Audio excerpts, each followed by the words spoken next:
Praise the Lord. God is not concerned about what you are right now.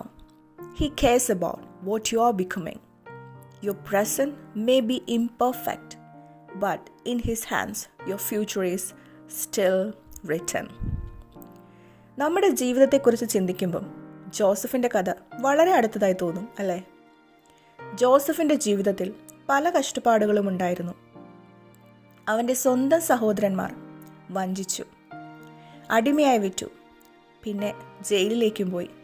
അവൻ്റെ ജീവിതം ഒരുപാട് അന്യായങ്ങളും വേദനകളും കണ്ടു. എന്നാൽ അവൻ ദൈവത്തിൽ വിശ്വാസം നഷ്ടപ്പെടുത്തിയില്ല.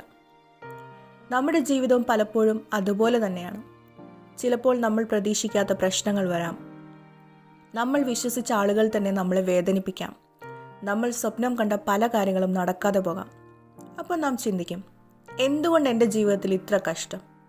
ഇതൊരിക്കൽ പോലും പറയാത്ത ഒരാൾ പോലും ഈ ലോകത്തിലുണ്ടാവില്ലെന്ന എൻ്റെ ഒരു വിശ്വാസം. പക്ഷെ ജോസഫിൻ്റെ കഥ നമ്മളെ പഠിപ്പിക്കുന്ന ഒരു വലിയ സത്യമാണ്. ദൈവം നമ്മുടെ ജീവിതത്തിലെ ഓരോ ഘട്ടവും കാണുന്നു. നമ്മളിപ്പോൾ അനുഭവിക്കുന്ന കഷ്ടങ്ങൾ പോലും ദൈവത്തിൻ്റെ വലിയ പദ്ധതിയുടെ ഭാഗമായിരിക്കാം.